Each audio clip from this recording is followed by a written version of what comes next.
अच्छा, तो first of all who is going to define antepartum haemorrhage? बच्चों, antepartum haemorrhage में जो हम वीक्स लेते हैं वो कितने लेते हैं कि इतने वीक्स के बाद जो है वो अगर ब्लीडिंग हो फ्रॉम द जेनिटल ट्रैक्ट या इनटू द जेनिटल ट्रैक्ट, तो उसको हम एंटीपार्टम हेमरेज कहेंगे। वीक्स बताएं मुझे।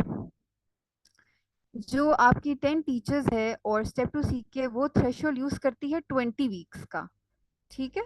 एज ऑफ वायबिलिटी हमारे पास होती है 24 वीक्स, लेकिन ज्यादातर बुक्स में 20 वीक्स का जो है वो यूज किया गया है टाइमलाइन। लेकिन जो आपकी गाइडलाइंस हैं, एक सेकेंड, जो ग्रीन टॉप गाइडलाइंस हैं या जो आरसीओजी गाइडलाइंस हैं उन्होंने 24 वीक्स का यूज किया है। ठीक है।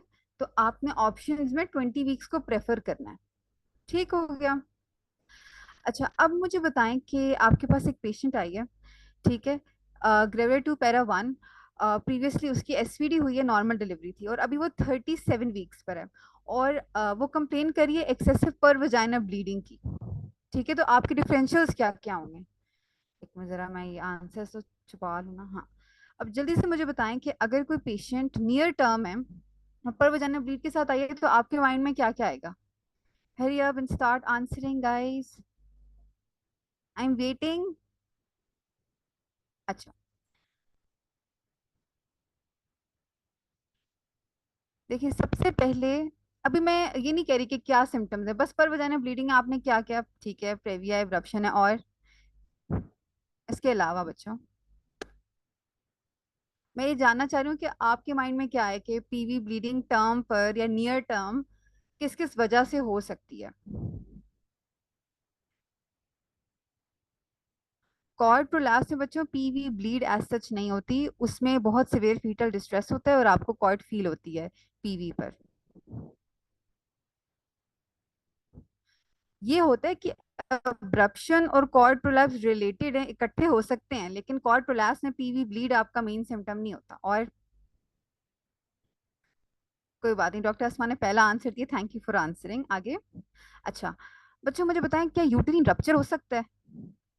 जो रप्चर्ड यूट्रस होता है ना, ये सिनेरियो बच्चे, उसमें भी एक्सेसिव पर वजाइनल ब्लीड और हीमोचूरिया होता है, ये बात आपने याद रखनी है। ठीक है। एक सेकंड, ये ना पेन का साइज बहुत ज्यादा हो गया।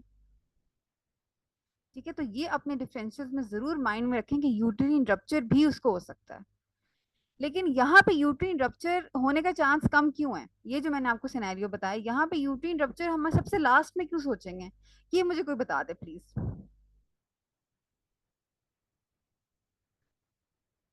क्योंकि इसका प्रीवियस सिजेरियन नहीं हुआ ना। अगर ये प्रीवियस नॉर्मल एसवीडी, मैंने इसीलिए सिनेरियो में मेंशन किया है, अगर ये पहले प्रीवियस स्कार होती तो प्रीवियस स्कार यूट्रस ज्यादा वीक होता है, उसके रप्चर के ज्यादा चांसेस होते हैं।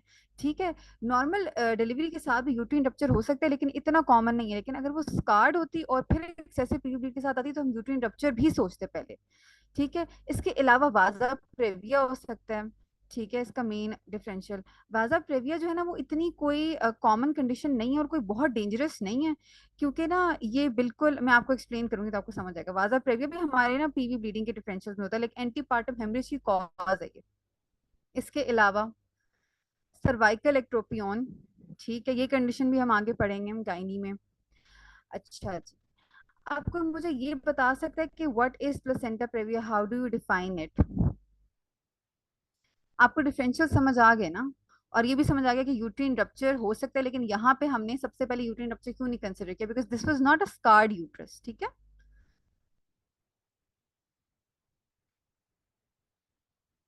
अच्छा देखें बच्चों, यूजुअली ये जो है ड्राइंग्स, एक तो मेरी इतनी अच्छी होंगी कि आप लोग कहेंगे वाओ, लो लाइंग प्लेसेंटा। अच्छा, देखिए जो प्लेसेंटा की नॉर्मल लोकेशन है ना वो वहां पर नहीं है। ठीक है। लोअर यूटरीन सेगमेंट का टर्म जो है वो आपने माइंड में रखना है। हमारे पास ना जैसे जैसे प्रेगनेंसी प्रोग्रेस करती है ना, जो यूट्रस का लोअर सेगमेंट है ना वो थोड़ा थोड़ा एक्सपैंड होता रहता है, उसे हम कहते हैं कि लोअर यूट्रीन सेगमेंट फॉर्म हो रहा है। तो लोअर यूट्रीन सेगमेंट की जो फॉर्मेशन है ना उसका प्लेसेंटा की लोकेशन से बहुत गहरा ताल्लुक है। ठीक है। अभी आप देखिएगा, ये देखें, ये जो है ना, लेट्स से कि आपका यूट्रस है। ठीक है। तो जो प्लेसेंटा यूजुअली वो या तो फंडल होता है यूजुअली। ठीक है। फंडो इंटीरियर, फंडो पोस्टीरियर, या फिर लेटरल होता है। ठीक है। जो ऑस है ना ऑस से दूर ही होता है। लोअर यूट्रिन सेगमेंट को वो नियर टर्म ऑक्यूपाई नहीं करता। ये हो सकता है कि शुरू में वो near the lower uterine segment हो, लेकिन आहिस्ता आहिस्ता वो माइग्रेट कर जाता है। कोई मुझे बताएगा कि प्लेसेंटल माइग्रेशन का टर्म, इसका कॉन्सेप्ट क्या है? प्लेसेंटल माइग्रेशन, ये आपको पता होना चाहिए बच्चों, ये प्रेविया में बहुत इंपॉर्टेंट है। क्या प्लेसेंटा माइग्रेट करके चल के ऊपर चला जाता है, इसलिए हम कहते हैं प्लेसेंटल माइग्रेशन हो गई है। एक पेशेंट है, ठीक है, आपने उसका एनॉमली स्कैन कराया। एनॉमली स्कैन हम कब कराते हैं? फ्रॉम 18 टू 22 वीक्स, ठीक है। आपने उसका एनॉमली स्कैन कराया, एनॉमली स्कैन पे प्लेसेंटा लो लाइंग आया, ठीक है। ये यूट्रस है उसका, अभी ना मैं छोटा यूट्रस बना रही हूँ, अभी वो है लेट्स से 20 वीक्स पर है, ठीक है। ये उसका प्लेसेंटा है और ये ऑस है। तो जो सोनोलॉजिस्ट है उसने कहा कि ये लो लाइंग है, ठीक है। तो अब आप थोड़े सस्पिशियस हो गए कि ओहो कहीं ये प्रेविया ना हो जाए, लेकिन अभी तो 20 वीक्स, अभी हम कुछ कह नहीं सकते। फिर आपने उसको जब दोबारा बुलाया, लेट्स से 32 वीक्स पे, ठीक है, 32 वीक्स पे आपने उसे बुलाया। अब आपने जब उसका स्कैन किया है तो इस तरह से कुछ हुआ है कि उसका लोअर यूट्रिन सेगमेंट फॉर्म हुआ है, जो पहले नहीं था, वो नीचे से लोअर यूट्रिन सेगमेंट बन गया है और नीचे से यूट्रस बड़ा हो गया है। प्लेसेंटा उधर ही है, लेकिन रिलेटिवली लग रहा है कि प्लेसेंटा ऊपर चला गया है। क्यों? क्योंकि लोअर यूट्रिन सेगमेंट एक्सपैंड होता है। ये चीज होती है जैसे जैसे प्रेगनेंसी प्रोग्रेस करती है, तो हमें लगता है कि प्लेसेंटा माइग्रेट करके ऊपर चला गया है। असल में प्लेसेंटा अपनी जगह पर ही होता है, लेकिन नीचे से यूट्रस एक्सपैंड कर जाता है। तो हम इसको कहते हैं प्लेसेंटल माइग्रेशन, और ये नॉर्मली ज्यादातर सब फीमेल्स में ये फिनोमेना होता है। तो अगर शुरू में प्लेसेंटा लो लाइंग है या आपको नीचे लग रहा है, तो आप उसको प्लेसेंटा प्रेविया नहीं जो है वो कह सकते। Exact scan for placental localisation जो है वो 32 वीक्स के बाद होता है। 32 वीक्स के बाद भी अगर प्लेसेंटा नीचे हो, अब अगर जो है तब भी ये नीचे रहता, या लेट्स से वो ये अगर इधर होता लोअर यूट्रिन सेगमेंट में, तब हम कहते हैं कि हाँ ये प्लेसेंटा प्रेविया है। वो मैं आपको लो लाइंग और उसमें डिफरेंस बताती हूँ, समझ आई ये बात? तो इस कॉन्सेप्ट को हम कहते हैं concept of placental migration, which is a paradoxical term. Placenta does not actually migrate, it's the lower uterine segment that is expanding. तो हमें लगता है कि प्लेसेंटा ऊपर चला गया, असल में नीचे से यूट्रस एक्सपैंड कर जाता है, ठीक है।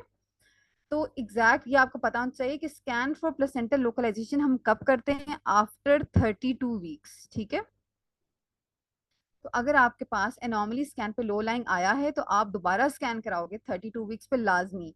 उसको हम कहते हैं स्कैन फॉर प्लेसेंटल लोकलाइजेशन है। यहाँ तक बात समझ आई? कुछ पूछना तो नहीं है? चलें, अब हम आगे चलते हैं। अब होता ये है कि हमने प्लेसेंटा का डिस्टेंस लेना है ऑस से, ठीक है। Let me just zoom in, ठीक है। चलें जी, अब ये देखें आप लोग, ये जो है वो सर्वाइकल ऑस है, ठीक है। It's not a doughnut, okay. ये सेंटर में जो आपको नजर आ रहा है, अब ऑस है। अब ऑस का हमने रेडियस निकाला 2 सेंटीमीटर का। अब अगर आपके सर्वाइकल ऑस से 2 सेंटीमीटर के डिस्टेंस में कहीं भी प्लेसेंटा का लोअर एज, जाहिर लोअर एज ही आएगा ना, नीचे वो लाई कर रहा है, तो उसको हम कहते हैं कि ये है टाइप 1 प्लेसेंटा प्रेविया, या फिर लो लाइंग प्लेसेंटा। ये मैं आपको कन्वेंशनल जो क्लासिकल क्लासिफिकेशन है वो बता रही हूँ, ये आपको पता होनी चाहिए। तो हम उसको कहते हैं लो लाइंग प्लेसेंटा प्रेविया, ठीक है। 2 सेंटीमीटर का आपने टर्म याद रखनी, या 20 मिलीमीटर, वो एमसीक्यू में कुछ भी कह सकता है, ठीक है, बस आपको ये पता होना चाहिए।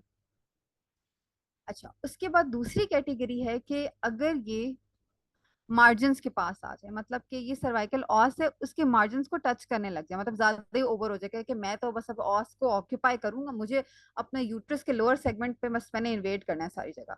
तो उसको हम कहेंगे मार्जिनल, कि अब ये मार्जिन तक आ रहा है। दिस इज ग्रेड या टाइप 2 प्लेसेंटा प्रेविया, ठीक है। उसके बाद अब इसने ऑस को कवर करना शुरू कर दिया है, ठीक है। पार्शियली कवर कर रहा है तो टाइप 3 है, कंप्लीटली कवर कर रहा है तो टाइप 4 है, ठीक है। अच्छा, देखें, अब ये है जो हमारी कन्वेंशनल क्लासिफिकेशन, इसको कहते हैं ब्राउन्स क्लासिफिकेशन। नाम याद रखने की जरूरत नहीं है, बट ये क्लासिफिकेशन आपको जरूर प्रेविया की आनी चाहिए, ये बहुत बेसिक सी बात है, ठीक है। और इससे एमसीक्यू, एक एमसीक्यू क्वेश्चन आने ही आना है, ठीक है। This is a very basic question कि 1 2 3 और 4 में डिफरेंस क्या है, इनके दूसरे नेम्स क्या हैं। जो टाइप 1 है उसे लो लाइन कहते हैं, टाइप 2 को मार्जिनल कहते हैं, टाइप 3 को हम पार्शियली कवरिंग, और टाइप 4 को हम, या पार्शियल, और टाइप 4 को हम कंप्लीट प्लेसेंटा प्रेविया कहते हैं, ठीक है। अब मुझे कौन बताएगा what is low lying placenta previa, what is low lying placenta? Doctor Sana ने भी ज्वाइन कर लिया, डॉक्टर ईमन ने भी ज्वाइन कर लिया है। चलें जी, वेलकम गाइस। हाँ, तो टाइप 1 तो है, वो तो मुझे पता है। बताएं ना डिस्टेंस कितना होता है सबाहर। Within 2 centimetre from os, ठीक है, दैट इज टाइप 1। उसके बाद type 2, that is touching the margin. Type 3, that is partially covering the os. Type 4 is completely, मतलब टाइप 4 तो है ही तबाही ना। उस पे तो अगर आपने पीवी तो कॉन्ट्राइंडिकेटेड होता है, ये अपने पास ना कहीं पे लगा दें टेप से के अगर आपने एमसीक्यू में पीवी को जो है वो कर दिया ना चूज कि हम सबसे पहले उसका परवजाना एग्जामिनेशन करेंगे, तो क्वेश्चन तो रॉन्ग होगा, लेकिन ये बहुत बड़ा क्लिनिकल क्राइम होगा, पेशेंट तो गई, ठीक है, उसने आपने उसे ब्लीड करा कर, दिस इज वेरी रॉन्ग, ठीक है। याद रखना पीवी आपने नहीं करना। जरा सा आपको प्लेसेंटा प्रेविया के सिस्टम के खुद देखें ऑस पे कवर कर रहे हैं, टाइप 4 या टाइप 2 कवर कर रहे हैं, आपने इधर जो है वो उसका एग्जामिनेशन किया था, पेशेंट ने ब्लीड करके कोलैप्स कर जाना है, ठीक है। चलें, अच्छा उसके बाद अब मैं आपको, इतनी चीजें आसान नहीं है, अब मैं आपको बताती हूँ जो रीसेंट क्लासिफिकेशन है, that is the recent RCOG classification. ये भी आपको पता होनी चाहिए। एक तो कन्वेंशनल होगी ना क्लासिकल, जो हमारी ब्राउन्स क्लासिफिकेशन है, तो अभी मैंने आपको पता नहीं ये यूज होती है, इसमें से भी एमसीक्यू आता है, ठीक है, और ये यूज होती है जो अल्ट्रासाउंड करते हैं उसमें क्लासिफिकेशन लिखी होती है, ये आपको पता होनी चाहिए। एबीसी है, ऑब्स की एबीसी है ये। लेकिन फिर जो रीसेंट आरसीओजी क्लासिफिकेशन है ये भी आपको पता होनी चाहिए, तो आपने दोनों याद रखनी है, ये मैं आपको बताती हूँ। देखिए, जो नई क्लासिफिकेशन है, ठीक है, ग्रीन टॉप वालों ने या जो आरसीओजी, वो कहते हैं कि लो लाइंग अलग चीज है और प्लेसेंटा प्रेविया जो है वो अलग चीज है, ठीक है। अभी डेफिनेशन प्लीज आप लोग जो हैं वो ध्यान से सुने। अगर 16 वीक्स के बाद, मतलब 16 वीक्स देखें कितना अर्ली है, लेकिन इन्होंने ना 16 वीक्स का थ्रेशोल्ड यूज किया है। अगर 16 वीक्स के बाद जो आपका प्लेसेंटा का लोअर एज है वो विद इन 20 mm हो, यानी कि 20, वही ना 2 सेंटीमीटर जो टाइप 1 में यही था ना, विद इन 20 mm हो आपके ऑस के, तो उसको हम कहते हैं लो लाइंग।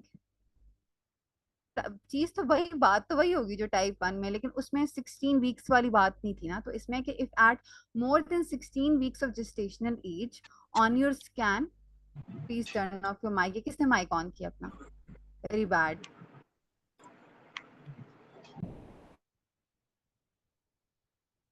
ठीक है। अब मैं क्या कह रही थी, देखिए अब, हाँ, at more than 16 weeks gestational age पे आपके पास विद इन 20 mm हो, तो उसको हम कहते हैं लो लाइन। तो बस आपने क्या याद रखना है, 16 वीक्स वाली बात, ठीक है। ये नई डेफिनेशन है लो लाइन की। और प्रेविया क्या होता है? प्रेविया को इन्होंने कह दिया कि प्रेविया होता है the placenta that is partially और कंप्लीटली कवरिंग द ऑस, ठीक है। जो ऑस को कवर करेगा ना, जो ऑस को कवर करेगा वो प्लेसेंटा प्रेविया, नई डेफिनेशन के हिसाब से। इन्होंने टाइप 1 2 3 4 नहीं किया। तो ऑस को हमारे पास कौन सी दो टाइप्स कवर करी थी अभी, जो हम, मैं ना चाह रही हूँ आपको दोनों क्लासिफिकेशन का समझ आ जाए। अभी मैंने जो ब्राउन क्लासिफिकेशन बताई है, इसमें ऑस को कौन सी दो टाइप्स कवर कर रही थी बच्चों? इस तरह नहीं होता, आपने सात सात आंसर देना होता है विद इन 3 सेकेंड, 3 and 4। तो नई क्लासिफिकेशन के हिसाब से 3 and 4 प्लेसेंटा प्रेविया है, और जो टाइप 1 और 2 है वो लो लाएंगे। समझ आ गई बात आपको? Exactly exactly. तो आपको दोनों क्लासिफिकेशन में डिफरेंस समझ आया कि पुरानी क्लासिफिकेशन तो आपको मुझे पता क्लियर हो गई होगी, वो तो मैंने आपको दिखा दी है, ठीक है। तो नई क्लासिफिकेशन है उसमें जो लो लाइंग है, लो लाइन का मतलब है कि एट मोर देन 16 वीक्स, अगर विद इन 20 mm हो, और प्लेसेंटा प्रेविया का मतलब है lower edge that is covering the os. अब वो चाहे कंप्लीटली करे या पार्शियली करे, ठीक है, ये ना आपको पता होना चाहिए एक्चुअली, ठीक है। आई नो थोड़ा एक क्लासिफिकेशन करना आसान होता है, दो करना मुश्किल होता है, क्योंकि देखें दोनों में थोड़ा डिफरेंस है। अब मार्जिनल को, पुरानी क्लासिफिकेशन मार्जिनल को अलग से लिखा हुआ है, लेकिन नई के हिसाब से मार्जिनल भी लो लाइन में आएगा, ठीक है, क्योंकि ऑस को कवर नहीं कर रहा। और जो ये दोनों टाइप्स हैं हमारी, प्रेविया टाइप 3, प्रेविया टाइप 4, नई क्लासिफिकेशन ने क्या सिर्फ यही दो प्लेसेंटा प्रेविया हैं, और जो पहली दो हैं वो लो लाएंगे, ठीक है। ये आप रिवाइज करेंगे, मैं आपको दोबारा पूछूंगी आपसे एंड में, ठीक है। ये आप सबको पता होना चाहिए। चलें जी, अब रिस्क फैक्टर्स क्या होते हैं इसके? कौन सी पेशेंट है जिसमें प्लेसेंटा जो है वो कहेगा कि मैं तो लोअर यूट्रीन सेगमेंट में ही रहूंगा, और मैं तो माइग्रेट नहीं करूंगा, और मैं तो भाई पीवी ब्लीड कराऊंगा, एंटीपार्टम हेमरेज कराऊंगा। तो इसको आप याद रखने के लिए रिस्क फैक्टर्स ना आपको पता होना चाहिए इन जनरल, क्योंकि इस तरह आ जाता है कि which of these is not a risk factor, या which of these is a risk factor, तो एक ऑप्शन उसमें से ठीक होती है या एक गलत होती है, ठीक है।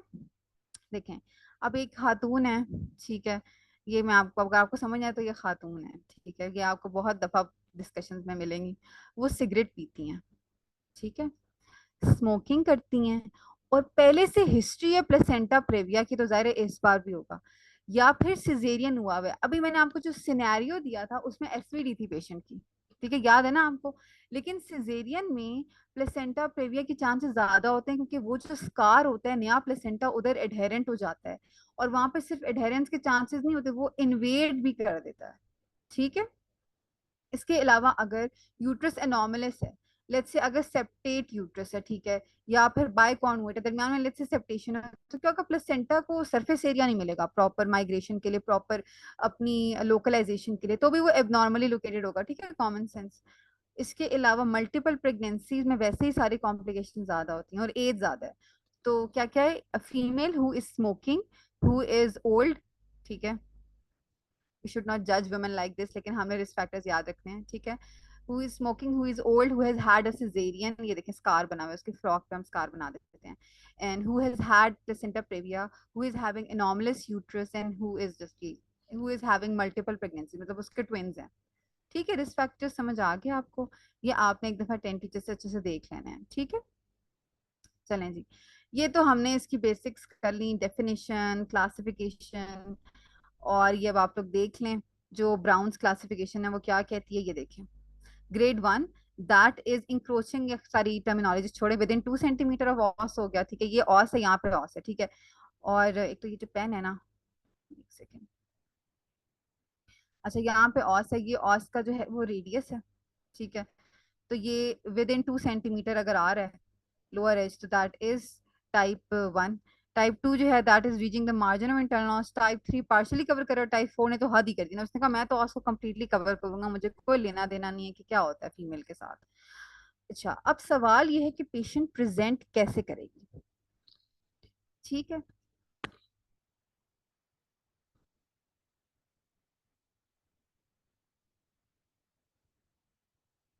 अच्छा, इस क्वेश्चन का मैं आपको आंसर देती हूँ, एकदम हम डिस्कशन कंप्लीट कर लें तो। अच्छा बच्चों, ये तो रिस्क फैक्टर्स थे, but the thing is that there does like we don't need a reason, ठीक है। मेन अभी देखिए 22 वीक्स पर है, तो शायद माइग्रेट कर जाए। मैंने अभी आपको लेक्चर के शुरू में बताया था, तो concept of placental migration, anomaly scan पे बहुत सारी फीमेल्स के प्लेसेंटा लो लाइंग होते हैं, लेकिन प्लेसेंटल माइग्रेशन हो जाती है। अगर 10 खवातीन आई हैं आपके पास जिनका लो लाइंग प्लेसेंटा आ रहा है 22 वीक्स पर, आप 32 वीक्स मैंने बताया है, 32 वीक्स पे आपने कराना है स्कैन फॉर प्लेसेंटल लोकलाइजेशन, वो आप उस पर आपका प्लेसेंटा प्रेविया कंफर्म होगा, उससे with in that time migrate कर जाता है। 10 हफ्ते होते हैं माइग्रेशन के लिए, तो माइग्रेट कर जाए, चांसेस हैं कर जाए, ना के तो फिर प्लेसेंटा प्रेविया होगा। और प्राइमरीज में भी हो सकता है, ये तो रिस्क फैक्टर्स है ना, but it can occur in anyone. Risk factors का मतलब है कि इनमें इंसिडेंस ज्यादा है, जनरल इंसिडेंस तो इसका है, ठीक है। आई होप समझ आ गई होगी। अच्छा, अब होता क्या है, देखिए क्लिनिकल प्रेजेंटेशन से मैं आपको बताती हूँ पेशेंट प्रेजेंट कैसे करेगी। देखें, अब ये देखें, ये इतनी अच्छी ड्राइंग है कि बस मैं क्या बताऊं। ये देखें, ये देखें कि अगर किसी को नहीं समझ आ रहा तो ये फीटस है, ठीक है, ये फीटस है, और ये फीटस का सार है, ठीक है, ये ब्लू कलर का फीटस है, और ये जो है ये प्लेसेंटा आ रहा है रेड कलर का, और ये देखिए ये एज पर आ रहा है, ये नीचे ऑस है। तो अब देखें क्या होगा कि लोअर एज, एक तो ऐसे प्लेसेंटास का ना थिक भी होता है, इससे भी लाइक फर्क पड़ता है कि कितना थिक है वहां पे, डॉपलर फ्लो कैसे, लेकिन वो चीजें अभी आपको करने की जरूरत नहीं है। तो क्या होता है जैसे जैसे बेबी इंगेज होता है, अब प्रेजेंटिंग पार्ट उसका बटॉक्स भी हो सकता है और उसका हेड भी हो सकता है, डिपेंड्स, ठीक है। लेकिन देखिए जैसे जैसे बेबी ग्रो करेगा और लोअर यूट्रस सेगमेंट फॉर्म होगा, पेशेंट फिजिकल एक्टिविटी करेगी, वॉक करेगी, या इंटरकोर्स के बाद ये एज ऑस के पास पड़ा हुआ है, क्या बच्चे का सर ऑस के साथ नहीं लग रहा। खास तौर पर टर्म के पास जब इंगेजमेंट स्टार्ट होगी, बेबी का हेड पेल्विस में आना शुरू होगा, क्या वो नहीं लगेगा ऑस के साथ, तो क्या पेशेंट ब्लीड नहीं करेगी, करेगी ना। तो अब कुछ पेशेंट्स के साथ क्या होता है कि उन्हें शुरू में हल्की सी ब्लीडिंग होती है, उसे हम कहते हैं वार्निंग हेमरेज। वार्निंग हेमरेज क्या होता है कि सेल्फ लिमिटिंग होता है, और थोड़े से टाइम के लिए होता है और खुद ही ठीक हो जाता है बेड रेस्ट से। लेकिन कुछ पेशेंट्स होती हैं उनको प्रोफ्यूज ब्लीडिंग होती है, उनको डायरेक्ट सिवियर ब्लीडिंग होती है, क्या वो अपने वार्निंग हेमरेजेस को इग्नोर कर देती हैं। देखिए हम एमसीक्यू के हिसाब से डिस्कस करें, हमें पता है कि प्रैक्टिकल लाइफ में पेशेंट्स जो हैं जो अवेयर होती हैं वो बुकिंग कराती हैं, अपनी एनॉमली स्कैन टाइम पे कराती हैं, प्लेसेंटा लोकलाइजेशन 32 वीक्स पे हो जाता है, उनका पहले से डायग्नोज होता है प्रेवियर, तो हम उनको उस हिसाब से देखते हैं, हम उन्हें टाइम पे एडमिट करके बेड रेस्ट करके उनका सिजेरियन करके उन्हें मैनेज कर लेते हैं। अब ये वो है कि पेशेंट आपको नहीं पता कि इसको प्रेविया आपके पास आई है ब्लीड करते हुए, आप एग्जाम में बैठे हो, आपने वही डायग्नोज करना है, वही मैनेज करना है, वही आपने करके एग्जाम क्लियर करना है। समझ आ रही है बात? तो मैं उस सिनेरियो की बात कर रही हूँ। तो क्या होगा कि कुछ पेशेंट्स को वार्निंग हेमरेजेस आते हैं, लेकिन कुछ को डायरेक्टली प्रोफ्यूज ब्लीड। इसके लिए एक बड़ी क्लासिकल स्टेटमेंट यूज होती है, women wax up in a pool of blood. अगर आप ये याद रखें, इसका क्या मतलब है, she wakes up in a pool of blood. ठीक है, रात को सोई, अब सुबह उठी और हर तरफ ब्लीड थी, मतलब कि उसको पेन नहीं हुआ। ठीक है, पेनलेस, वरना वो जल्दी उठ जाती ना, पूलिंग ना होती ब्लड की। तो पेनलेस ब्लीडिंग होती है इसमें, ये बात याद रखिएगा। प्रोफ्यूज ब्लीडिंग, पूल हो गया, पूरा ब्लड का पूल बन गया, प्रोफ्यूज होती है। ठीक है, नियर टर्म हो सकती है, वैसे 30 वीक्स, 32 वीक्स, 34 पे भी हो सकती है, डिपेंड करता है कि अगर वो कंप्लीटली कवर करे तो ज्यादा जल्दी होगी। बेबी अगर गुड साइज है, बेबी का साइज बड़ा है, तो जब वो नीचे आएगा पेल्विस में, तो वो प्लेसेंटा का लोअर एज के साथ लगेगा, तब होगी। ठीक है, समझ आ रही है बात? अच्छा, अब पेशेंट आप जो हैं वो लेट्स से आपके पास प्रेजेंट किया, तो सबसे पहले क्लिनिकल प्रेजेंटेशन समझ आ गया बच्चों, दैट देयर इज, अच्छा फ्रेश ब्लीडिंग होगी। ठीक है, ब्राउन कलर की ब्लीडिंग नहीं होगी, फ्रेश होगा रेड कलर का, ये भी बहुत इंपॉर्टेंट बात है। ये तीन बातें आपसे याद रखें, that she wakes up in a pool of fresh blood. Okay, so what are going to be her vitals, that is going to determine कि उसकी सिवियरिटी कितनी है हेमरेज की। ठीक है, क्लिनिकल प्रेजेंटेशन क्या होगी बच्चों, मैंने अभी क्या बताया आपको, कैसे प्रेजेंट करेगी? Why are you guys not answering? This is not right, बच्चों।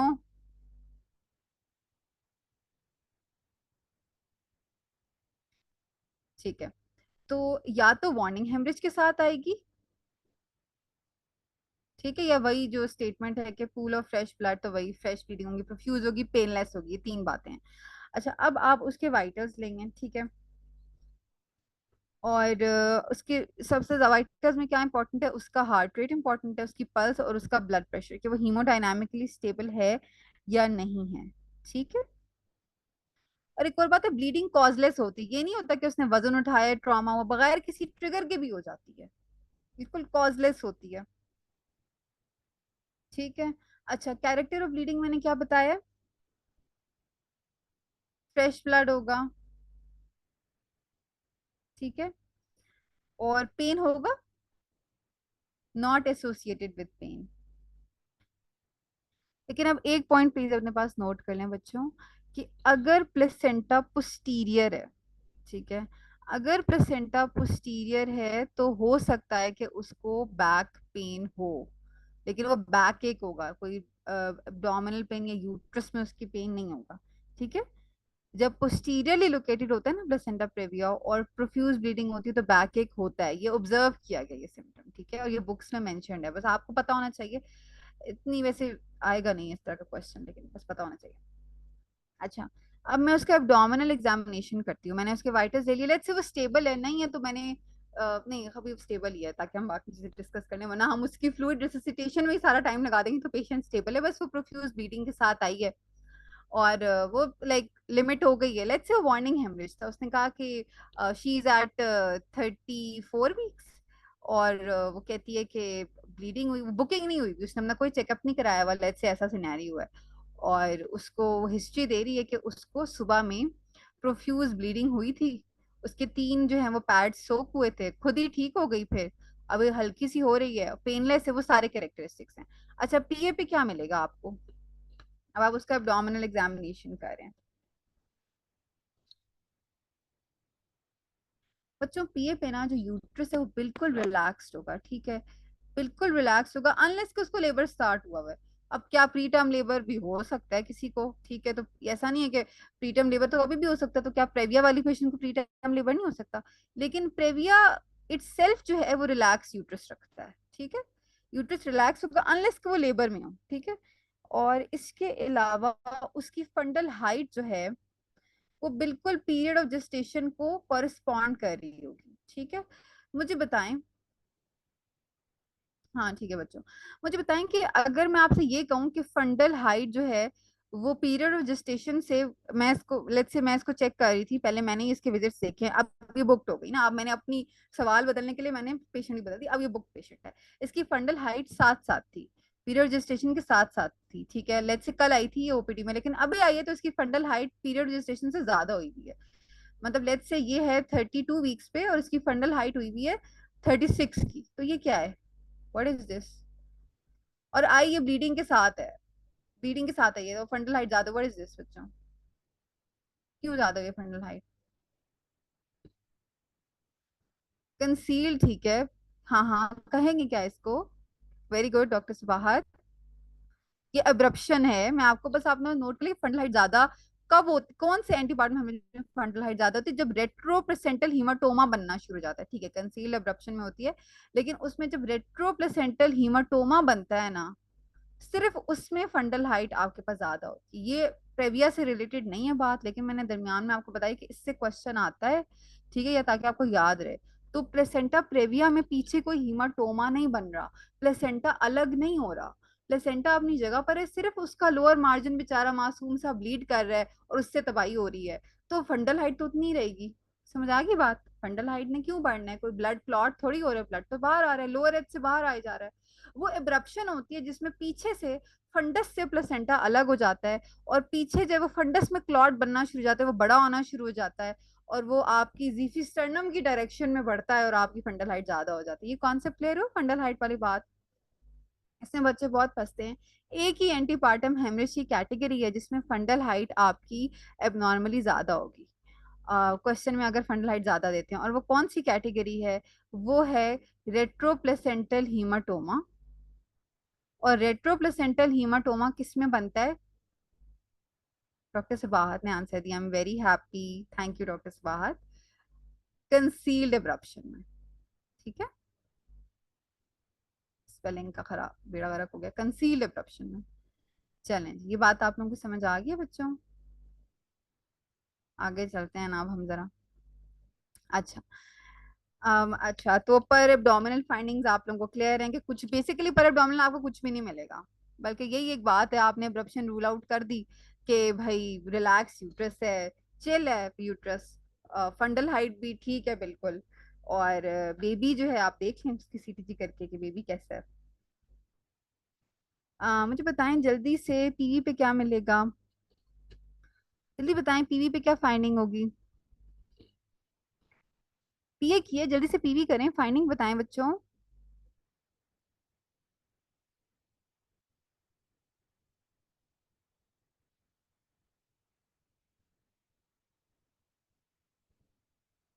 पीवी नहीं करना, ठीक है, पीवी बिल्कुल भी नहीं करना, शुक्र है। मैंने कहा कोई बच्चे, किसी बच्चे ने अगर इसका पीवी कर दिया तो मैं क्या करूंगी, फिर पेशेंट को मैं कहाँ लेके जाऊंगी, शुक्र है किसी ने पीवी नहीं किया। तो फिर क्या करेंगे, पीवी नहीं करेंगे तो क्या करेंगे, हमें पता तो करना है ना। अब ऐसे तो नहीं ये पीए कर करके बार बार पीए करके खुश होते रहेंगे, यूट्रस रिलैक्स है, यूट्रस रिलैक्स है, नीचे से वो ब्लीड किए जा रही है। इन्वेस्टिगेशन ऑफ चॉइस क्या है, ये आपका एमसीक्यू, व्हाट इज इन्वेस्टिगेशन, कौन सा अल्ट्रासाउंड बच्चों, गोल्ड स्टैंडर्ड, नहीं नहीं नहीं नहीं, टीवीएस करेंगे। यहाँ बच्चे फंसते हैं। अच्छा, बच्चों को लगता है कि ना हम पीवी करेंगे तो पीवी तो कॉन्ट्रा इंडिकेटेड है, तो टीवीएस भी तो हम वजाइना से ही करते हैं, तो वही रूट है, तो टीवीएस भी कॉन्ट्रा इंडिकेटेड होना चाहिए, लेकिन नहीं, यही तो कैच है, TVS is the gold standard. जब आप करते हैं ना, मैंने कहा अच्छा मुझे बताएं स्कैन फॉर प्लेसेंटा लोकलाइजेशन मैंने अभी बताया था, वो कब करते हैं। अच्छा, मैं ना दरमियान में कुछ 600 दफा एक सवाल पूछती हूँ ताकि आप लोगों के दिमाग में आ जाए, आपने जल्दी आंसर देना है ताकि हमारा कंप्लीट हो। हाँ वेरी गुड, 32 वीक्स पे। डॉक्टर सना, डॉक्टर सबाहत, डॉक्टर ईमन, चले शाबाश, ठीक है।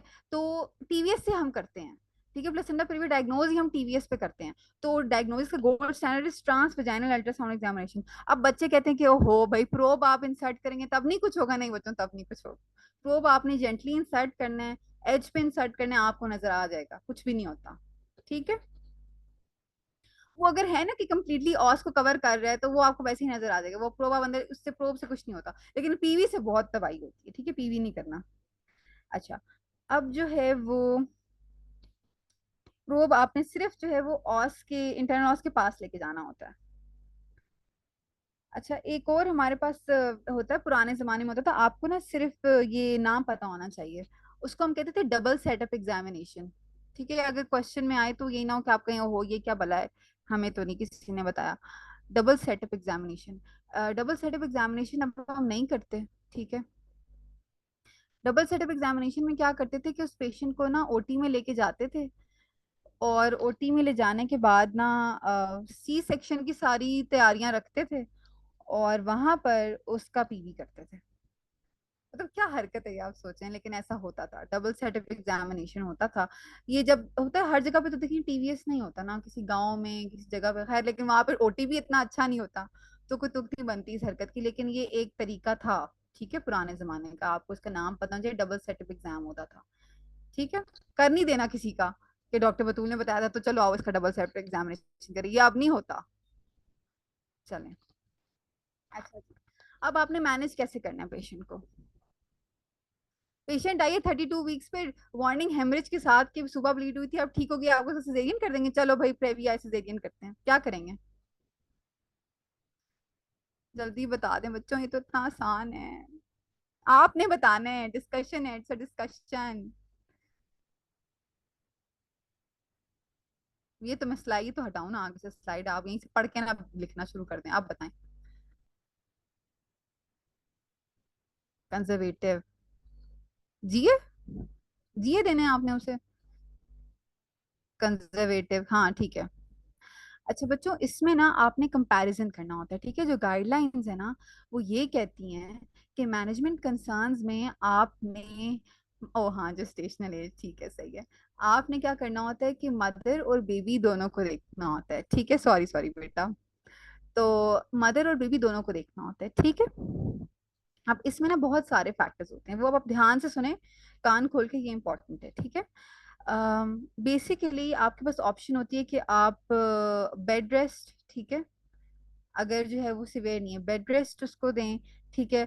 उसके जो पैड्स हैं उनका इंस्पेक्शन करें पीरियोडिकली, उसको अपने पास एडमिट कर लेना, थोड़ी थोड़ी देर बाद उसके पैड्स देखें कि कहीं ज्यादा सोक तो नहीं हो रहे, ठीक है। तो पीरियोडिक, अच्छा बच्चों मेरी राइटिंग ना देखें ऐसी है, गुजारा कर लें please periodic inspection of pads, ठीक है।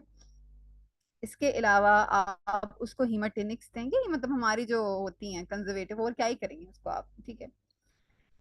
आप उसका जेंटल सा स्पेकुलम एग्जामिनेशन कर सकते हैं। जेंटल सा स्पेकुलम एग्जामिनेशन क्यों करेंगे यहाँ, इसका आंसर मुझे कौन देगा। पीवी नहीं है ये, हम हल्का सा बस स्पेकुलम, स्पेकुलम तो हम बाहर से ही डालते हैं ना, हम हल्का सा बस स्पेकुलम डाल के देख रहे हैं, तो ये हम क्यों कर रहे हैं उसका जेंटल सा स्पेकुलम एग्जामिनेशन। इसका आंसर मुझे जिसने दे दिया ना, वो आज का स्टार स्टूडेंट है। जल्दी बताएं, क्यों कर रहे हैं जेंटल स्पेकुलम एग्जामिनेशन। किसी ने नहीं बताया, टाइम खत्म, बस 1 सेकंड था आपके पास। हमने देखना है कि उसकी मेम्ब्रेन्स तो नहीं रप्चर हो गई, ठीक है। ये बहुत होता है, देखिए ज्यादा ब्लीड आ रही है, प्रेशर पड़ रहा है, तो उसकी मेम्ब्रेन्स भी तो रप्चर हो सकती है ना, ठीक है। तो बहुत सारे पेशेंट्स को ना प्रेविया के साथ ना उनको पी प्रॉम भी हो जाता है, वो लेबर में चली जाती हैं और बेबी एक्सपेल भी हो जाता है, तो ये भी मतलब एक सिचुएशन है। तो आपने हल्का सा उसका स्पेकुलम एग्जामिनेशन करके देखना होता है कि कहीं साथ में ग्रॉस लीकिंग तो नहीं हो रही, वो आपको पता चल जाएगा, बड़ा ही ब्लड ना हल्का सा होगा और बहुत ज्यादा फ्लूइड होगा, ठीक है। अच्छा, एक इसका नाम आप सुन लें, मिक कैफी प्रोटोकॉल इसको बोलते हैं, ठीक है। ये जो मिक कैफी प्रोटोकॉल होता है ना, ये हम करते हैं, ये देखिए मिक कैफी हाईलाइट भी मैंने कर दिया। ये हम देते हैं स्टेबल पेशेंट्स को 30 टर्म तक, मतलब टर्म तक नहीं पहुंचा बच्चा, टिल 37 वीक्स, ठीक है। अगर जो है वो मदर जो है वो स्टेबल है। अब ये प्रोटोकॉल हमने, ये प्रोटोकॉल ये सारे है कंजर्वेटिव मैनेजमेंट का जो मैंने आपको बताया, दिस इज मैकैफी प्रोटोकॉल। अगर पेशेंट स्टेबल है, अगर वो टर्म से दूर है, मतलब लेट्स से अभी 34 वीक्स पर है, तो प्री टर्म को आप निकाल के बच्चे के साथ ज्यादती करेंगे ना। कोई एक्टिव ब्लीडिंग अभी नहीं हो रही, मतलब वो वार्निंग हेमरेज था वो सेटल हो गया, और बच्चा हेल्दी है, बच्चे की हेल्थ का कैसे पता चलेगा भाई, रिएक्टिव सीटीजी है, ठीक है। बच्चा खुद तो नहीं बताएगा हेलो मैं ठीक हूँ, सीटीजी बताएगी ना उसकी, चाहिए। लेकिन अगर जो है वो इसकी ऑपोजिट चीजें हैं कि लेट्स से वो 34 वीक्स पर ही है, लेकिन मदर अनस्टेबल हो गई है हीमोडाइनामिकली, ठीक है, और वो ब्लीडिंग कंटिन्यूअस हो रही है, और या वो लेबर में चली गई है, ठीक है, या फिर फीटल डिस्ट्रेस है। कभी कभी ना बेबी डेड भी होता है, जो नॉन बुक पेशेंट होती है ना, पता नहीं कब से ब्लीड कर रही होती है, वार्निंग हेमरेजेस को इग्नोर कर रही होती है, जाहिर है बेबी की डेथ हो जाएगी ना फिर, मतलब डिस्ट्रेस होगा, उस पर डेथ हो जाएगी, या फिर डेड बेबी है, तो फिर आप क्या करेंगे। फिर you have to manage right away. और मोड ऑफ डिलीवरी इसमें क्या होता है, हाँ, कैसे आप इसको डिलीवर करेंगे, मोड ऑफ डिलीवरी बताएं मुझे, मोड ऑफ डिलीवरी तो बता दें।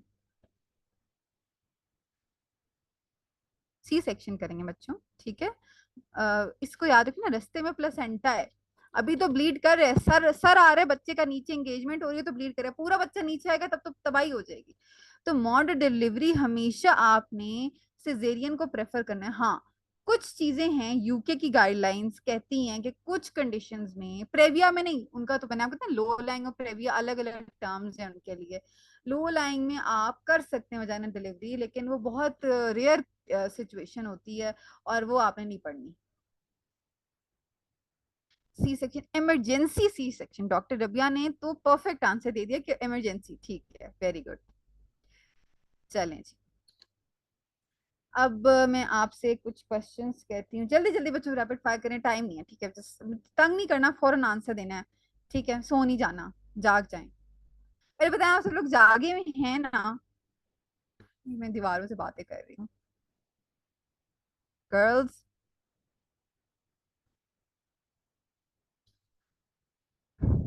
अच्छा, गोल्ड स्टैंडर्ड बताएं मुझे, इन्वेस्टिगेशन ऑफ चॉइस।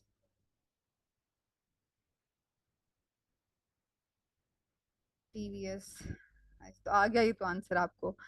अच्छा मुझे बताएं कि टाइप टू कौन सा होता है, टाइप टू का दूसरा नाम बताएं मुझे। ब्राउन्स क्लासिफिकेशन बताएं ना, ये बताएं मुझे। ओहो, ये भी आता है।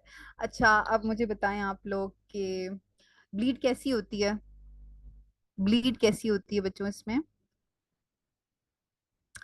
ओहो, ये भी आता है यार, मैं बेइज्जती कैसे करूंगी।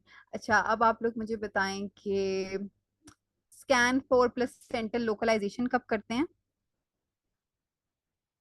लोकलाइजेशन का स्कैन कितने वीक्स पे राइज करते हैं। जबरदस्त, 32 वीक्स। चलें जी, क्या चीज कॉन्ट्राइंडिकेटेड है, प्लेसेंटा प्रेविया में क्या चीज कॉन्ट्राइंडिकेटेड है। पीवी, हंसने की क्या बात है इसमें डॉक्टर सना। अच्छा, चलें जी, वेरी गुड। अच्छा अब मुझे बताएं, कोई बताएगा कि इसमें फीटल कॉम्प्लिकेशन मोस्ट कॉमन क्या होती है। अभी हमने देखें सारी सिचुएशन देख लिया,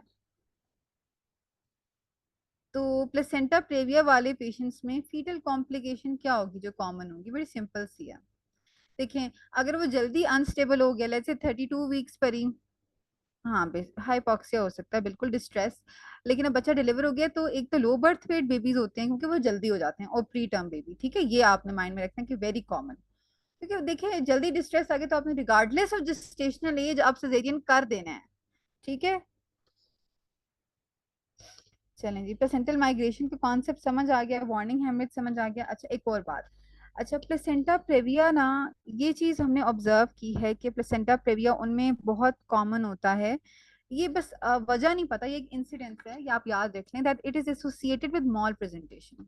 माल प्रेजेंटेशन के साथ ना कॉर्ड प्रोलैप्स भी एसोसिएटेड है। प्लेसेंटा प्रेविया जो है वो, उसकी बहुत ज्यादा एसोसिएशन है माल प्रेजेंटेशन के साथ, ठीक है, कि लॉन्गिट्यूडनल केफालिक नहीं होता, ब्रीच होता है, ठीक है, ट्रांसवर्स होता है।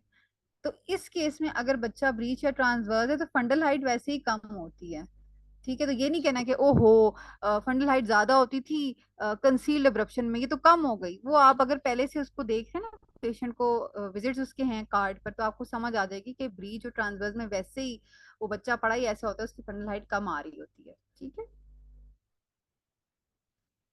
अच्छा जी, अब हम एब्रप्शन स्टार्ट करते हैं,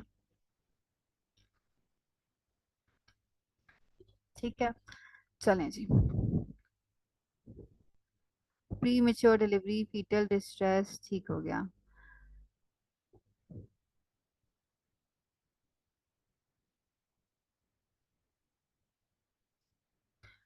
okay, so what is placental abruption, अब ये बहुत डिफरेंट है। देखिए बच्चों, एक बात ना एल्गोरिदम में आप याद रखें, कोई भी पेशेंट एंटी पार्टम हेमरेज के साथ आई है, ठीक है, आपने उसको, अनस्टेबल है लेट्स से, वो आपने उसकी क्या की, फ्लूइड रिससिटेशन की।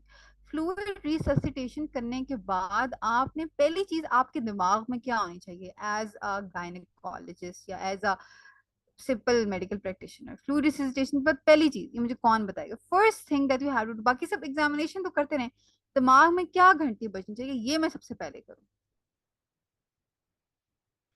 पेशेंट के होते हैं, लेकिन अगर पोस्टीरियर ले लाइन हो तो वो ऐसे ही रहता है। डॉक्टर ईमन, आप उस पेशेंट के लिए परेशान है, मैं आपको एंड में इसका बताती हूँ, ठीक है। सीटीजी करेंगे, पल्स करेंगे, वो देखिए वो तो आपने फ्लूइड रिसिटेशन तो आपने की, इसलिए ना पेशेंट हीमोडायनामिकली अनस्टेबल था, पल्स तो आपने ले ली। ओवरलोड, नहीं नहीं बच्चों, ओवरलोड नहीं, किस चीज का ओवरलोड है? पहली चीज एंटीपार्टम हेमरेज अभी आई, अभी आपको नहीं पता, मैंने डिफरेंशियल्स क्या बताए थे? प्रेविया हो सकता है, ब्रप्शन हो सकता है, यूट्रीन रप्चर हो सकता है, सर्वाइकल एक्ट्रोपियन हो सकता है। अच्छा चलें, इससे पहले कि ज्यादा कुछ हो जाए ना, कुछ अब नई गाइडलाइंस हम, मेरी ये जो गर्ल्स हैं ये बना लें, मैं इनको बता देती हूँ कि सबसे पहले आपने प्रेविया को रूल आउट करना है। I know you are disappointed, but आपने सबसे पहले ये करना है। सबसे पहले आपने प्रेविया को रूल आउट करना है टीवीएस करके। समझ आई ये बात? आ गई समझ? ये आपके दिमाग में होना चाहिए कि भाई सबसे पहले मैं प्रेविया को रूल आउट करूं, पहले मैं टीवीएस करूं, कि प्रेविया तो नहीं कि गलती से अगर किसी और ने, किसी एचओ ने पीवी कर ली तो तबाही हो जाएगी, तो आपने उसको अलार्म बजना चाहिए कि कहीं ये प्रेविया को मैं रूल आउट करूं, प्रेविया को मैं रूल आउट करूं। क्या पता उसकी ब्लीडिंग वैसी हो रही हो, कभी कभी इनकॉन्सिक्वेंशियल भी होती है, ताकि आप थोड़ा रिलैक्स हो सकें, या अगर रेड अलर्ट है तो आप उसको मैनेज करें। ठीक है, आप उसे रिससिटेट करें, जो भी करना है, मतलब इतनी खराब ना हो, आपने ठीक करें, लेकिन साथ में जल्दी से उसका टीवीएस कर लें। ठीक है, प्रेविया को रूल आउट कर लें ताकि आप सेफ हो जाएं। बेशक वो दिखने में अब्रप्शन लगे, प्रेविया बच्चों फिर भी रूल आउट करना है, ये बात दिमाग में अपने कहीं पे स्टिकर से कहीं लगा लें अपनी कमरे की दीवार पे, ज्यादा हो गया, नहीं ऐसी हरकत ना करें। अच्छा, ना व्हाट इज अब्रप्शन बच्चों? अब्रप्शन ये होता है कि प्लेसेंटा प्रीमेच्योरली सेपरेट हो गया अपनी जगह से। ठीक है, अब जब थोड़ा मैं जूम इन कर लूं, अब जब प्लेसेंटा प्रीमेच्योरली सेपरेट हो जाता है अपनी जगह से, तो क्या होता है? तो ब्लड जो है वो जाहिर सी बात है, जो वेजल्स ना शेयर ऑफ हो जाती हैं। ठीक है, हमारे पास होता ये कि स्पाइरल आर्टरी, ये समझ आ गई ना क्या होता है डेफिनेशन? तो बच्चों आपको पता है, आपने फाइनल में पढ़ा है। ठीक है, ये देखें बच्चों, ये जो है वो आपका प्लेसेंटा है, क्या जबरदस्त नहीं सॉरी यूट्रस है, क्या जबरदस्त यूट्रस है। ठीक है, कि तो my drawing skills are amazing ना। ठीक है, उसके बाद साथ में ना, ये आपका पड़ा हुआ है पिंक कलर का, लेट्स से प्लेसेंटा यहाँ पर है। अब क्या हुआ कि ये जो है वो वेजल्स हैं, ये स्पाइरल आर्टरीज हैं, ये मैं बाहर आ रही है ताकि मैं आपको दिखा सकूं। ठीक है, स्पाइरल आर्टरीज प्लेसेंटा को प्रोफ्यूज करी होती है ना, मैटरनल सर्कुलेशन से स्पाइरल आर्टरीज होती हैं। अब यहाँ पे ना किसी वजह से इनकी शेयर ऑफ हो जाती हैं। जब प्लेसेंटा शेयर ऑफ होता है तो ज़ाहिर आर्टरीज भी शेयर ऑफ होंगी, आर्टरीज में हवा में तो नहीं लहराती रहेंगी, तो ब्लड सारा बाहर आ जाएगा, यहाँ पे जमा होना शुरू हो जाएगा। अब ये डिपेंड करता है कि वो ब्लड जो निकला है वो आगे आता है और वजाइना से बाहर आ जाता है, या वो पीछे ही रहता है, पीछे ही जमा होके पीछे हीमाटोमा बनाना शुरू हो जाता है। समझ आएगा आपको बात? ज्यादा बेहतर क्या है? ज्यादा बेहतर ये नहीं है, ज्यादा बेहतर सिचुएशन ये नहीं है कि वो बाहर आ जाए और फौरन औरत को पता चल जाए ब्लीडिंग देख के। जो वो होता है ना, जो पीछे ही जमा होना शुरू हो जाता है, उसमें क्या होता है कि उसमें फंडल हाइट ज्यादा होनी शुरू हो जाती है, एब्डोमिनल पेन होता है, लेकिन ब्लीडिंग इतनी नहीं होती, क्योंकि आगे तो वो आ नहीं रहा, पीछे एक्यूमुलेट हो रहा है। उसको हम क्या कहते हैं? उसको हम कहते हैं, क्या कहते हैं? अभी डॉक्टर से बाहर ने बोला था, कंसील्ड एब्रप्शन कहते हैं। ठीक है, कंसील्ड एब्रप्शन कहते हैं, और उसको हम कहते हैं कि रेट्रो प्लेसेंटल हीमट, अच्छा इसको ना मैंने एक दफा क्लास में रेट्रो पेरिटोनियल बोल दिया था, बच्चे पीछे पड़ गया, आपने रेट्रो पेरिटोनियल बोला, रेट्रो पेरिटोनियल, माफ कर दो, हो इंसान है, गलती हो जाती है। अच्छा, तो रेट्रो प्लेसेंटल हीमाटोमा बन जाता है। अब ये रेट्रो प्लेसेंटल हीमाटोमा होता है, ये पीछे बढ़ता रहता है, बढ़ता रहता है, और फंडल हाइट ज्यादा होती रहती है। ठीक है, और फीमेल क्या करेगी? जब तक उसको पेन नहीं होगा वो अस्पताल थोड़ी आएगी, वो अपनी फंडल हाइट टेप से थोड़ी मैयर करती है, उसको क्या पता। ठीक है, इसके अलावा जो दूसरी टाइप है ना अब्रप्शन की, दैट इज रिवील्ड। रिवील्ड में क्या होता है कि वजाइनली जो है वो ब्लीडिंग बाहर आ जाती है, तो पेशेंट कहती है कि ओहो ब्लीड कर रही हूँ, तो वो डॉक्टर के पास आ जाती है। तो आपको दो टाइप समझ आ गई कि इनमें डिफरेंस क्या है? एक होती है कंसील्ड, एक होती है रिवील्ड। मुझे बताएं दोनों में से ज्यादा कॉमन कौन सी होती है बच्चों? जैसे तुक्का लगाएं, I don't want correct answers, अभी आपका एग्जाम नहीं हो रहा, I just want you to be confident.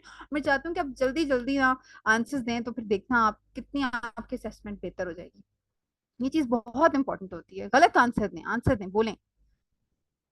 तो सबका आंसर गलत है। अस्तगफुरुल्लाह। हमारे पास तीसरी कैटेगरी होती है, that is mixed abruption, that is the most common type. इसे कितनी गलत बात है, मैंने आपको बताया नहीं, मैं आपसे पूछ रही हूँ, I am very evil but this is what I do. ठीक है, this is the most common type of abruption, mix type. ठीक है, ज्यादातर ऐसे होता है कि पीछे भी जमा हो रही होती है और बाहर भी सीप आउट होके आ रही होती है। ठीक है, कंसील अभी तक केस नहीं देखा, मैं आपको बताती हूँ, उसके केसेस ना वो ज्यादातर मिस हो जाते हैं, फिर जब डिलीवरी होती है तो पता चलता है। मैं आपको इन्हें बताती हूँ कंसील के केसेस जो मैंने देखे हैं, ठीक है। अच्छा, अब आपको समझ आ गई ज्यादा डेंजर, सबसे ज्यादा डेंजरस कौन सी है इसमें से?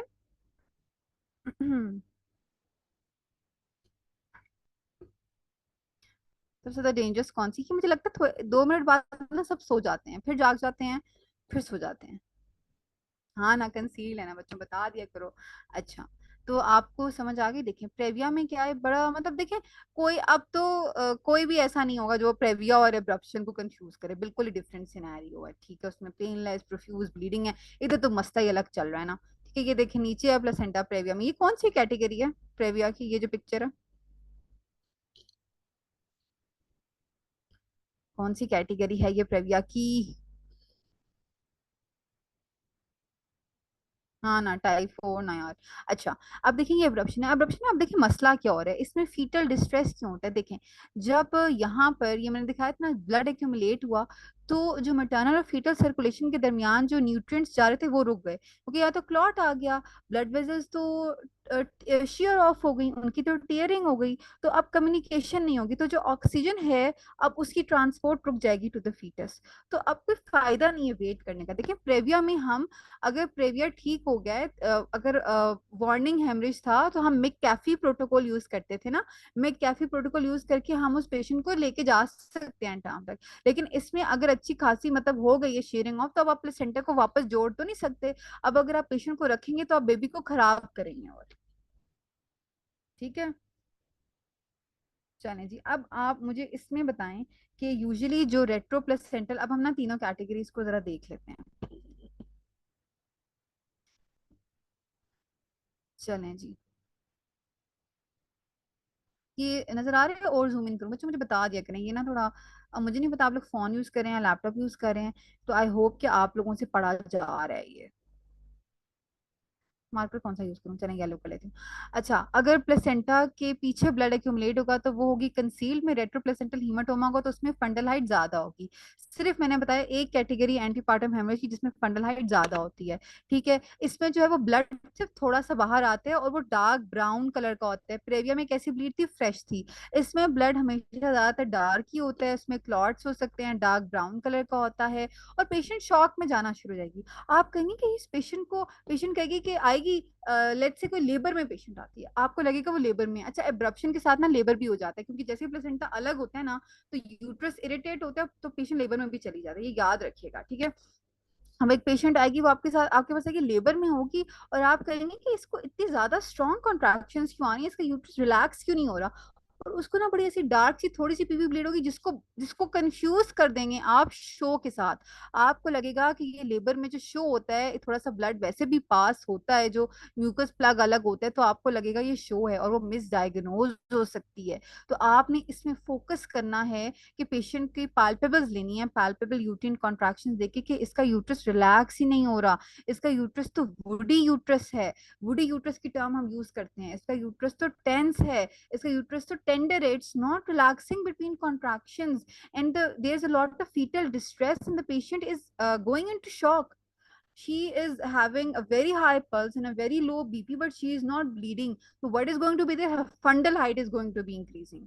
ठीक है, लेकिन लाजमी नहीं है कि फंडल हाइट भी मैसिवली इंक्रीज करे, हर चीज बुक्स के हिसाब से नहीं होती, तो आपने इसको पिक करना होता है, बड़ा आसान होता है इसको पिक करना, मैंने आपको बता दिया, ठीक है। Shock is out of proportion to visible blood loss, blood loss इतना हो नहीं रहा, पेशेंट शॉक में जाई जा रही, क्योंकि उसका जो ब्लड है वो सारा तो प्लेसेंटा के पीछे एक्यूमुलेट हो रहा है, और इसमें डीआईसी ज्यादा कॉमन होता है, ये पॉइंट याद रखना है। पेशेंट जो है वो डिसमिनेटेड जो है वो जा सकती है, उसमें कंजेप्टिव कोगुलोपैथी में जा सकती है, क्यों, क्या वजह है? एब्रप्शन के साथ खासतौर पे कंसील्ड एब्रप्शन के साथ डीआईसी इतना कॉमन क्यों होता है?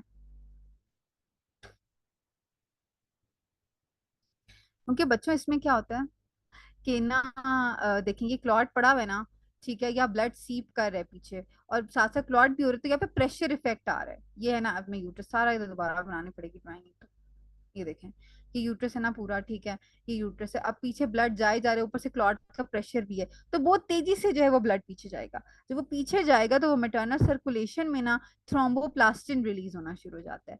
थ्रोम्बोप्लास्टिन जब रिलीज होता है ना मेटर्नल सर्कुलेशन में, तब पेशेंट बहुत तेजी से डीआईसी में चली जाती है। तो ये बड़ा आपने बड़ी नजर रखनी होती है उसके बाकी चीजों पे, ठीक है। चलें जी, इसके रिस्क फैक्टर्स मुझे बताएं पहले, तो जरा जल्दी से मुझे प्रेविया के रिस्क फैक्टर बताएं, खातून थी उनको क्या क्या था।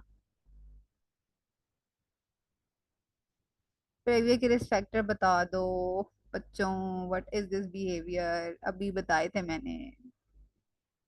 स्मोकिंग, स्मोकिंग थी, एज थी, प्रीवियस इंसिडेंट्स था, प्रीवियस सिजेरियन था, ठीक है। तो इसमें भी वही चीज होती है कि एक खातून है, फिर से फ्रॉक पहन के आ गई, सिगरेट हाथ में लेके आ गई, ठीक है, और उनकी एज ज्यादा है, और फिर भी स्मोकिंग करती हैं, पहले से हिस्ट्री है अब्रप्शन की। अगर हिस्ट्री हो तो 12% रेट होता है रिकरेंस का, मतलब समझ आई अच्छी खासा। अच्छा, एक बड़ी ना देखें, इंपॉर्टेंट है, एक अलग इसकी जो है वो रिस्क फैक्टर्स आ जाते हैं, ट्रॉमा, ठीक है। प्रेविया में ये होता है कि अब प्रेविया में क्योंकि देखिए नीचे होता है ना प्लेसेंटा, तो अगर वो इंटरकोर्स करती है या वो ज्यादा फिजिकल एक्टिविटी करती है तब ब्लीडिंग होती है, तो हमने उसको पहले से ही काउंसिल किया होता है। एब्रप्शन तो किसी में भी हो सकती है, एब्रप्शन तो नॉर्मल प्लेसेंटा में हो रही है, तो वो तो हमें नहीं पता। तो इसमें होता है कि ट्रॉमा, ठीक है, लेट्स से डोमेस्टिक वायलेंस हो गया, उसका कोई एक्सीडेंट हो गया, वो गिर गई, उसने ज्यादा वेट उठा लिया, ठीक है, एंटी फॉस्फोलिपिड एंटीबॉडी सिंड्रोम में होती है, उसमें वैसे ही कोगुलेशन डिफेक्ट्स होते हैं, पोलीहाइड्रोएमनियोस, कोई भी चीज जो यूट्रस को ओवरली डिस्टेंड करेगी, लेट्स से यूट्रस को डिस्टेंडेड यूट्रस, बड़ा डिस्टेंडेड यूट्रस है, ठीक है, पोली है, एकदम से पोली की वजह से उसको पी प्रॉम हो जाता है, पोली है ना, तो फ्लूइड ज्यादा है, साइडों में प्रेशर लगाएगा, नीचे भी तो प्रेशर लगाएगा, उसकी मेम्ब्रेन रप्चर हो गई। जैसे ही मेम्ब्रेन रप्चर हुई, फौरन से यूट्रस के अंदर पहले प्रेशर ज्यादा था, वो प्रेशर कम हुआ, जैसे ही इतनी ज्यादा प्रेशर चेंज आई, प्लेसेंटा भी अलग हो गया। प्लेसेंटा का मैं क्यों पीछे हूँ, मैं भी तो कुछ करूँ ना। तो ये बेसिकली प्लेसेंटा भी अलग हो जाता है जब एकदम से यूट्रस के अंदर इतनी मैसिव प्रेशर चेंजेस आती है ना। प्रेशर चेंजेस बच्चों और किस किस चीज से आ जाती हैं, जो भी चीज जो यूट्रस को ओवरली डिस्टेंड करेगी, जैसे कि पोलीहाइड्रोएमनियोस, या फिर यूट्रस में दो बच्चे पड़े हैं, मल्टीपैरिटी, मल्टीपल प्रेगनेंसी, फाइब्रॉइड्स अगर पड़े हैं, कोई भी चीज जो यूट्रस को ओवरली डिस्टेंड कर रही है, वहां पे प्रेशर की जो वैल्यूज हैं वो फ्लक्चुएट कर रही हैं, ठीक है। अगर पेशेंट पी प्रॉम में जाती है प्री टर्म लेबर में, तो वही बात है, सडन गश ऑफ फ्लूइड बाहर आएगा तो, अच्छा ये क्या होगा इतनी बड़ी लाइन। तो बेसिकली हमारे पास जो अभी हम पी प्रॉम का टॉपिक पढ़ेंगे ना, जब उसमें हम देखेंगे कि प्री टर्म या फिर जो प्री मिच्योर, ये pre term pre labour rupture of membrane होता है ना, उसके साथ एब्रप्शन बड़ी कॉमन होती है, इसीलिए क्योंकि जैसे ही गश होता है तो प्रेशर चेंजेस आ जाती हैं, ठीक है। इसके अलावा एक सिनेरियो है जिसमें एब्रप्शन बड़ी कॉमन है, ये मुझे कौन बताएगा, एक चीज है जो मैंने आपको अभी नहीं बताई। अच्छा मैं आपको बता देती हूँ बच्चों, प्री इक्लेम्शिया, ठीक है। प्री इक्लेम्शिया अगर किसी को है, फिर की क्या हो रहा है, इट्स वेरी कॉमन थिंग, ठीक है। कोई भी चीज जिसकी वजह से हाइपर टेंशन हो रही हो, ठीक है, क्योंकि जब ब्लड प्रेशर ज्यादा होता है ना, अब ये जो है वो बड़ा ही अजीब सा लॉजिक है, बट इट मेक्स सेंस ना।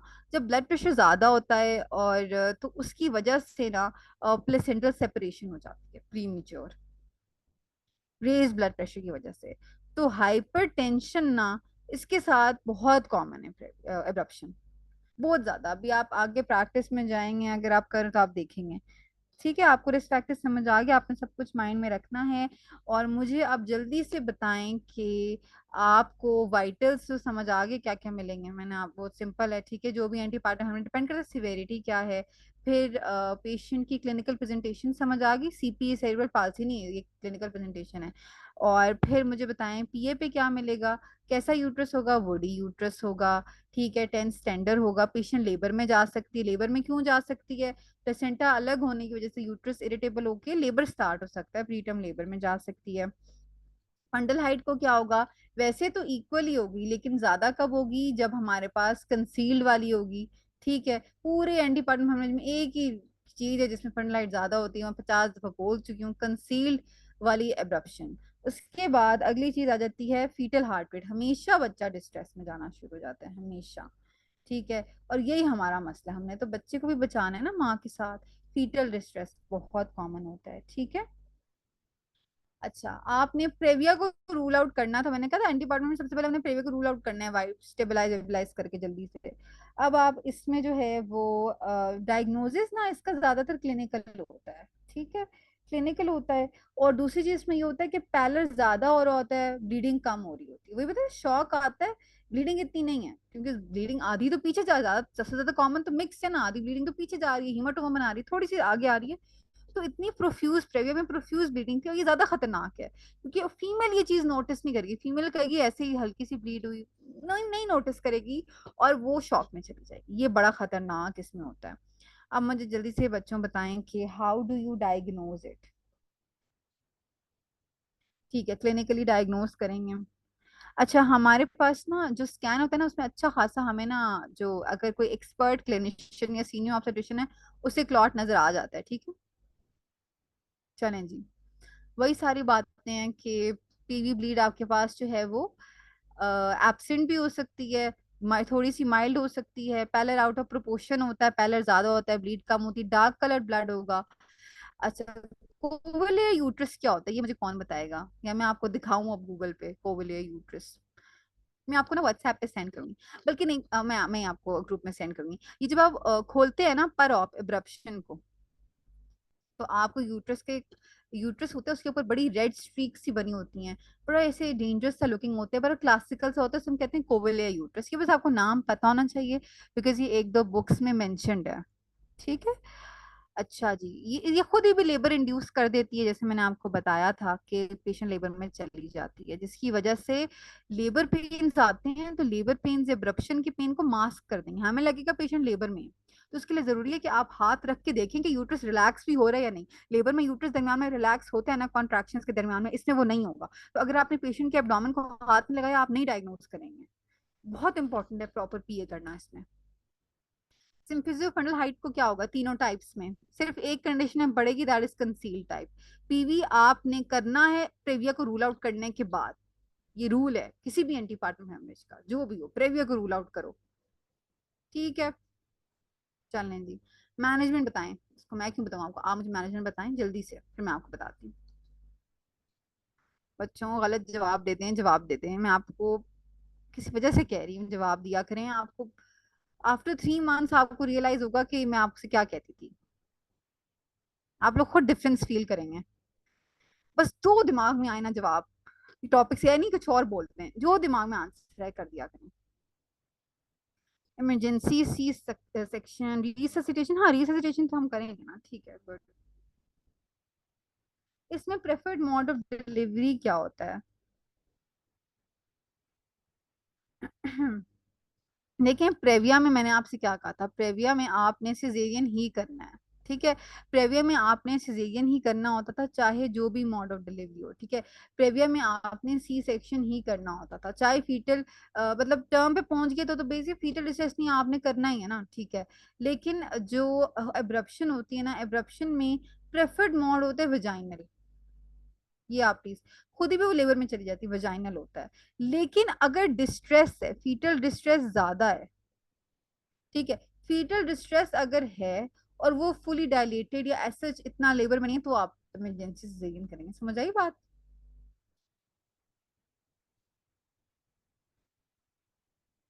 ठीक है। प्रेफर्ड जो होता है ना वो आपके वजाइनल होता है, इसमें अगर आपसे कोई पूछे कि प्रेफर्ड रूट क्या है, क्योंकि इसमें आपने सिचुएशन देखनी, प्रेविया में तो सिजेरियन, लेकिन एब्रप्शन में आपने सिचुएशन देखनी है, जो प्रेफर्ड आपका मॉड है that is actually what is it, vaginal delivery. But if there is distress या कोई और कॉन्ट्राइंडिकेशन है टू वजाइनल डिलीवरी, जैसे बच्चा अगर ब्रीच पड़ा हुआ है प्राइमी में, तो आप उसको वजाइनली तो नहीं पकड़ के निकालेंगे ना एब्रप्शन के साथ, ठीक है। तो फिर आपने इमरजेंसी सिजेरियन करना है अगर फीटल डिस्ट्रेस आ गया तो।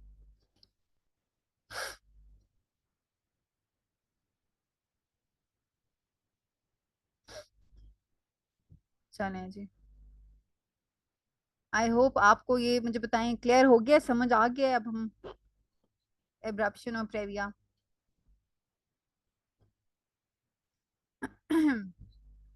चलें जी, कोई भी ब्लीडिंग, जो ये बुक नजर आ रही है ना आपको,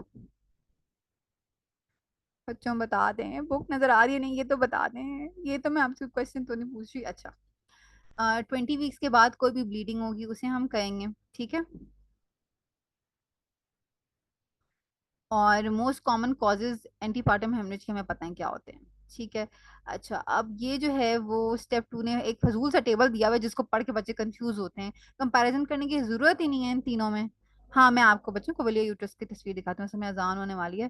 प्लेसेंटल अब्रप्शन में डिलीवरी से पहले सेपरेशन हो गई, प्लेसेंटा प्रेविया में अब नॉर्मल लोकेशन है, इसमें क्या वाजा प्रेविया।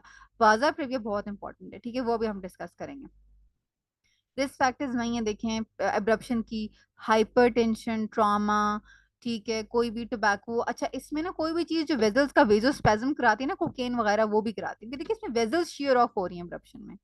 और प्रेविया में क्या होता है, पहले से अगर कोई ये क्या हो रहा है पहले से अगर कोई सिजेरियन हुआ हो पेशेंट का।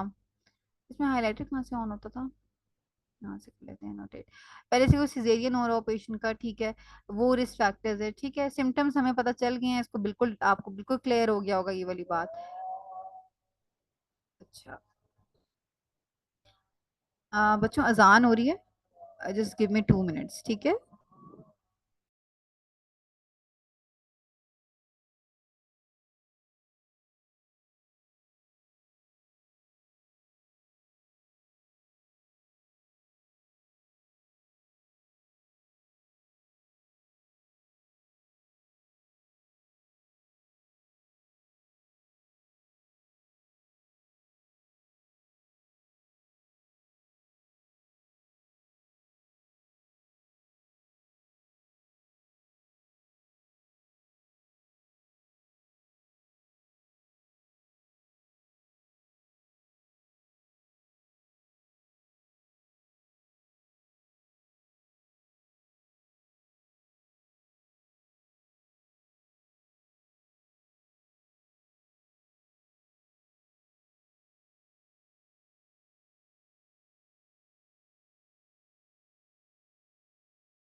तो ये जो वेजल्स होती हैं वाजा प्रेविया में, ये अम्बिलिकल कॉर्ड है, तो ये अनकवर्ड वेजल्स नजर आ रही है, ये पूरा पोर्शन अनकवर्ड, इसके ऊपर कॉर्ड नहीं है, आप देख सकते हैं। समझ आ रही है ना बात? हेलो गर्ल्स, ठीक है। So this is this is वाजा प्रेविया। अब इसमें मसला क्या होगा, देखें, यहीं से समझें बात, कोई इसमें रॉकेट साइंस नहीं है। ब्लीडिंग वैसे हो भी सकती है, नहीं भी हो सकती, लेकिन जब आप एक पेशेंट का एआरएम करेंगे, उसकी मेम्ब्रेन्स रप्चर करेंगे, या उसका स्ट्रॉम होगा, मतलब स्पॉन्टेनियस रप्चर, मेम्ब्रेन जब रप्चर होंगी, फ्लूइड गश से बाहर आएगा, बेबी का हेड नीचे आएगा, तब ब्लीडिंग होगी। लेकिन इसमें ना इतनी ज्यादा ब्लीडिंग नहीं होती, मसला तब होता है जब थोड़ी सी ब्लीडिंग के साथ फीटल डिस्ट्रेस आए। ठीक है। तो आपने क्या करना होता है, अगर वो लेबर में है और वो फुली डायलेटेड है तो फिर आप उसे नॉर्मल डिलीवरी कराएंगे, लेकिन अगर लेबर में भी टाइम है तो फिर आप सिजेरियन करेंगे। इसमें आपने सिचुएशन को देख के पेशेंट को मैनेज करना होता है। इट्स अ वेरी मतलब इतना इस पे फोकस नहीं किया जाता, लेकिन ये आपको पता होना चाहिए, ये डिफरेंशियल्स में आता है, ठीक है, पूछा जाता है। और ये हमारे फर्स्ट एड वालों ने भी बताया हुआ है कि व्हाट इज दिस, कि कॉर्ड की इंसर्शन जो है वो एबनॉर्मल होती है, जिसकी वजह से वेजल्स जो हैं वो ऑस के ऊपर से गुजर रही होती हैं, वो अनकवर्ड होती हैं। और इसका इंसिडेंस देखें 1 in 2500 है, इतना कॉमन नहीं है। तो इसकी रीजंस वही हैं कि अगर मल्टीपल जेस्टेशन हो, इसके अलावा प्लेसेंटा की कोई भी अबनॉर्मैलिटी, इसमें भी मेम्ब्रेन रप्चर होने के बाद ब्लीडिंग होती है, फीटल डिस्ट्रेस मतलब फीटल ब्रेडिकार्डिया, ये इंपॉर्टेंट, फीटल ब्रेडिकार्डिया स्टार्ट हो जाता है। ठीक है। और ये आपको पहले आप तभी डायग्नोस कर सकते हैं अगर आप कलर डॉपलर कराएं इंटरनल हॉस पे। कलर डॉपलर कौन कराता है इंटरनल हॉस पे? कोई नहीं कराता। बस ऐसी बस आपको बात पता होनी चाहिए। अच्छा, एक्यूट ब्लीडिंग अगर है तो आप सिजेरियन करें। ठीक है, ब्लीडिंग से पहले अगर डायग्नोस कर लिए तो आप सिजेरियन करें, लेकिन बहुत कम चांसेस हैं कि आप इसको ब्लीडिंग से पहले डायग्नोस करें। ठीक है। कभी कॉर्ड के लिए आपने स्कैन कराया, स्कैन को कलर डॉपलर फॉर कॉर्ड, वो इंसिडेंटली पकड़ा गया तो पकड़ा गया, वरना बहुत कम है कि पहले से डायग्नोज हो। हाँ, अमेरिकन कर लेते होंगे ना, वो तो पता नहीं क्या क्या कर लेते हैं। तो अगर उन लोगों ने कर लिया तो वो पहले प्लांट सिजेरियन कर लेते हैं। ठीक। तो वरना फीटल एक सैंग्विनेशन स्टार्ट हो जाती है बच्चे का, मतलब ब्लड लॉस शुरू हो जाता है ना, फीटल वेजल्स है ना, तो फिर उससे फीटल ब्रेडिकार्डिया हो जाता है। Okay students, we are done with today's lecture. अब मैं जो हूँ, आप लोगों के पास 5 मिनट्स हैं, उसके बाद मैं ग्रुप में क्वेश्चंस शेयर करूंगी, आप लोगों ने आंसर करना है, ठीक है।